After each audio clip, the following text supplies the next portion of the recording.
Welcome back. एक और question देखो, बड़ा इजी है। नीट 2026 अभी आया है फिजिक्स में। A ray of monochromatic light is passing through an equilateral prism ABC showing in figure. The refracted ray QR is parallel to the base BC and the angle of incidence I is 50 degree. The angle of deviation is।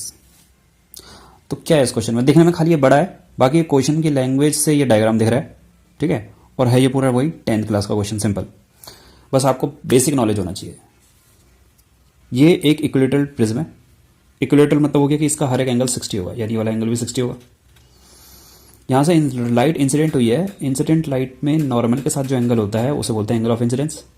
फिर वो light यहाँ पे refract हुई है, ठीक है। इसको Q R लिखा है, क्यू आर। ये लाइट क्यू आर जो है रिफ्रैक्ट हुई है। क्यू आर जो है parallel to base B C, parallel दे रखा है। और उसके बाद ये लाइट बाहर निकल गई यहाँ से। तो ये एंगल ऑफ प्रिज्म है, कौन सा वाला?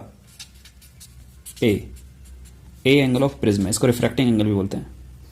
आई जो है वो एंगल ऑफ इंसिडेंस है, जो कि हमें 50 दे रखा है। और हमसे एंगल ऑफ डेविएशन पूछा है। अच्छा, लाइट जब इस वाली फेज से रिफ्रैक्ट हुई होगी, बाहर निकली होगी, तो यहाँ पे फिर से तुम एक नॉर्मल डाल सकते हो ऐसे।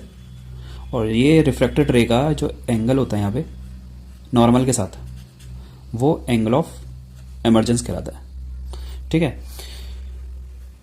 और एंगल ऑफ डेविएशन जो हमसे पूछ रहा है, एंगल ऑफ डेविएशन ये क्या है? इंसिडेंट रे को अगर तुम आगे बढ़ाओ और एमर्जेंट रे को पीछे बढ़ाओ, तो यहां पे जो एक एंगल क्रिएट होता है, इसको बोलते हैं एंगल ऑफ डेविएशन, डेल्टा लिखते हैं। तो डेल्टा वो हमसे पूछ रहा है और हमको ई नहीं पता है। तो बेसिक सा एक फॉर्मूला होता है इसका कि जो एंगल ऑफ इंसिडेंस है प्लस एंगल ऑफ एमर्जेंट, वो किसके इक्वल होता है? वो सम होता है angle of deviation plus angle of prism का, ठीक है।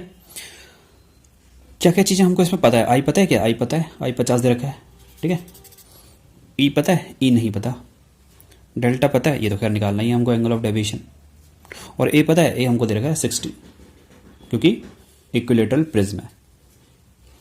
तो हमको ए पता है, आई पता है और डेल निकालना है। इसका मतलब हमें ई चाहिए होगा, पर ई तो पता ही नहीं है।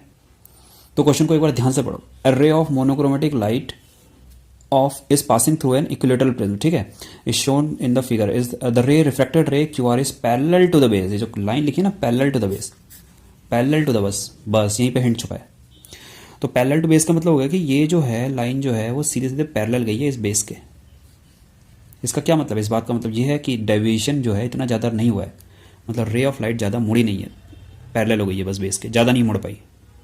और जब एंगल ऑफ डेविएशन कम होता है तो उसको बोलते हैं condition angle of minimum deviation की, मिनिमम डेविएशन।